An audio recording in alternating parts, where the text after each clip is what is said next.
From Democrats the president identify with America's economic anxiety. Now to President Obama from the Oval Office behind the same desk that President Bush sat behind to announce the start of the Iraq War.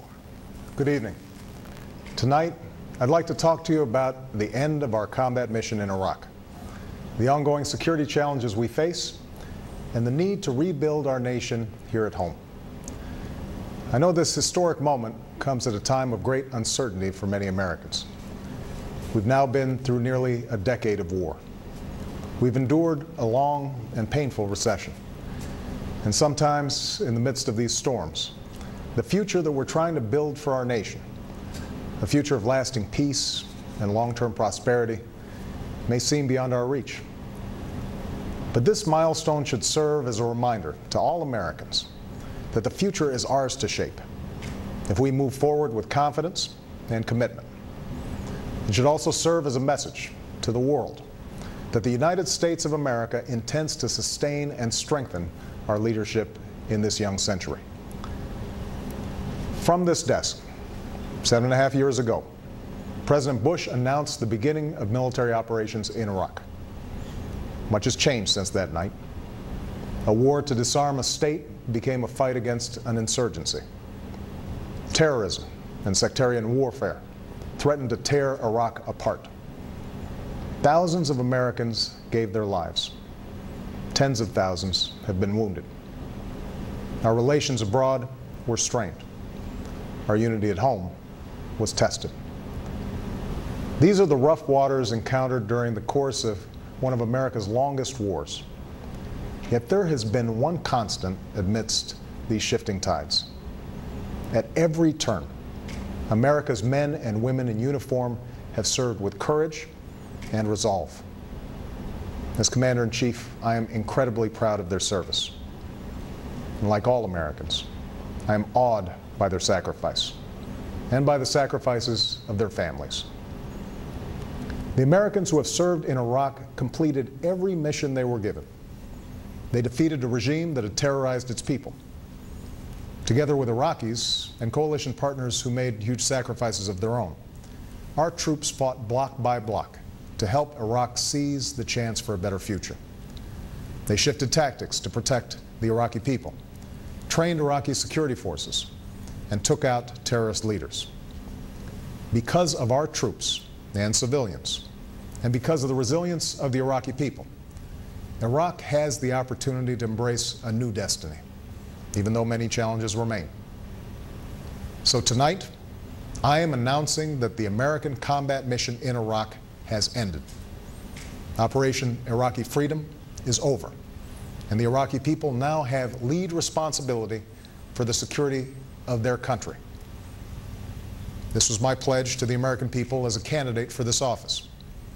Last February, I announced a plan that would bring our combat brigades out of Iraq, while redoubling our efforts to strengthen Iraq's security forces and support its government and people. That's what we've done. We've removed nearly 100,000 U.S. troops from Iraq. We've closed or transferred to the Iraqis hundreds of bases. And we have moved millions of pieces of equipment out of Iraq. This completes a transition to Iraqi responsibility for their own security. U.S. troops pulled out of Iraq's cities last summer, and Iraqi forces have moved into the lead with considerable skill and commitment to their fellow citizens. Even as Iraq continues to suffer terrorist attacks, security incidents have been near the lowest on record since the war began, and Iraqi forces have taken the fight to al-Qaeda, removing much of its leadership in Iraqi-led operations. This year also saw Iraq hold credible elections that drew a strong turnout. A caretaker administration is in place as Iraqis form a government based on the results of that election. Tonight, I encourage Iraq's leaders to move forward with a sense of urgency, to form an inclusive government that is just, representative, and accountable to the Iraqi people. And when that government is in place, there should be no doubt the Iraqi people will have a strong partner in the United States. Our combat mission is ending, but our commitment to Iraq's future is not. Going forward, a transitional force of U.S. troops will remain in Iraq with a different mission, advising and assisting Iraq's security forces, supporting Iraqi troops in targeted counterterrorism missions, and protecting our civilians. Consistent with our agreement with the Iraqi government, all U.S. troops will leave by the end of next year. As our military draws down, our dedicated civilians, diplomats, aid workers, and advisors are moving into the lead to support Iraq as it strengthens its government, resolves political disputes, resettles those displaced by war, and builds ties with the region and the world. That's a message that Vice President Biden is delivering to the Iraqi people through his visit there today. This new approach reflects our long-term partnership with Iraq, one based upon mutual interest and mutual respect. Of course, violence will not end with our combat mission. Extremists will continue to set off bombs, attack Iraqi civilians, and try to spark sectarian strife. But ultimately, these terrorists will fail to achieve their goals.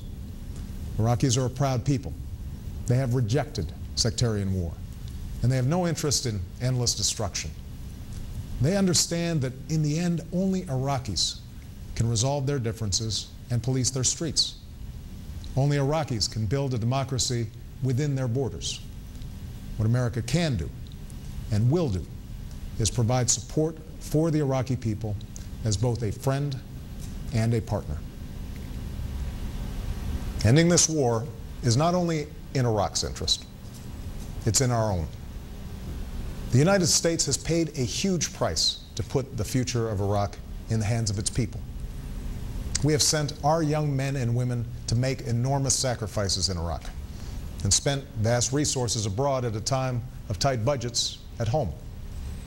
We've persevered because of a belief we share with the Iraqi people, a belief that out of the ashes of war, a new beginning could be born in this cradle of civilization. Through this remarkable chapter in the history of the United States and Iraq, we have met our responsibilities. Now, it's time to turn the page. As we do, I'm mindful that the Iraq War has been a contentious issue at home. Here, too, it's time to turn the page. This afternoon, I spoke to former President George W. Bush. It's well known that he and I disagreed about the war from its outset. Yet no one can doubt President Bush's support for our troops or his love of country and commitment to our security. As I've said, there were patriots who supported this war and patriots who opposed it. And all of us are united in appreciation for our servicemen and women and our hopes for Iraqi's future. The greatness of our democracy is grounded in our ability to move beyond our differences and to learn from our experience as we confront the many challenges ahead. And no challenge is more essential to our security than our fight against Al-Qaeda. Americans across the political spectrum supported the use of force against those who attacked us on 9/11. Now, as we approach our 10th year of combat in Afghanistan, there are those who are understandably asking tough questions about our mission there. But we must never lose sight of what's at stake. As we speak, Al-Qaeda continues to plot against us, and its leadership remains anchored in the border regions of Afghanistan and Pakistan. We will disrupt, dismantle, and defeat Al-Qaeda while preventing Afghanistan from again serving as a base for terrorists. And because of our drawdown in Iraq, we are now able to apply the resources necessary to go on offense. In fact, over the last 19 months, nearly a dozen Al-Qaeda leaders and hundreds of Al-Qaeda's extremist allies have been killed or captured around the world. Within Afghanistan, I've ordered the deployment of additional troops who, under the command of General David Petraeus, are fighting to break the Taliban's momentum. As with the surge in Iraq, these forces will be in place for a limited time to provide space for the Afghans to build their capacity and secure their own future. But, as was the case in Iraq, we can't do for Afghans what they must ultimately do for themselves. That's why we're training Afghan security forces and supporting a political resolution to Afghanistan's problems. And next August, we will begin a transition to Afghan responsibility. The pace of our troop reductions will be determined by conditions on the ground, and our support for Afghanistan will endure. But make no mistake, this transition will begin, because open-ended war serves neither our interests nor the Afghan people's. Indeed, one of the lessons of our effort in Iraq is that American influence around the world is not a function of military force alone. We must use all elements of our power, including our diplomacy, our economic strength, and the power of America's example, to secure our interests and stand by our allies. And we must project a vision of the future that's based not just on our fears, but also on our hopes. A vision that recognizes the real dangers that exist around the world, but also the limitless possibilities of our time. Today, old adversaries are at peace, and emerging democracies are potential partners. New markets for our goods stretch from Asia to the Americas. A new push for peace in the Middle East will begin here, tomorrow. Billions of young people want to move beyond the shackles of poverty and conflict. As the leader of the free world, America will do more than just defeat on the battlefield those who offer hatred and destruction. We will also lead among those who are willing to work together to expand freedom and opportunity for all people. Now that effort must begin within our own borders. Throughout our history, America has been willing to bear the burden of promoting liberty and human dignity overseas, understanding its links to our own liberty and security. But we have also understood that our nation's strength and influence abroad must be firmly anchored in our prosperity at home. And the bedrock of that prosperity must be a growing middle class. Unfortunately, over the last decade, we've not done what's necessary to shore up the foundations of our own prosperity. We spent $1 trillion at war, often financed by borrowing from overseas. This in turn has shortchanged investments in our own people and contributed to record deficits. For too long, we have put off tough decisions on everything from our manufacturing base to our energy policy to education reform.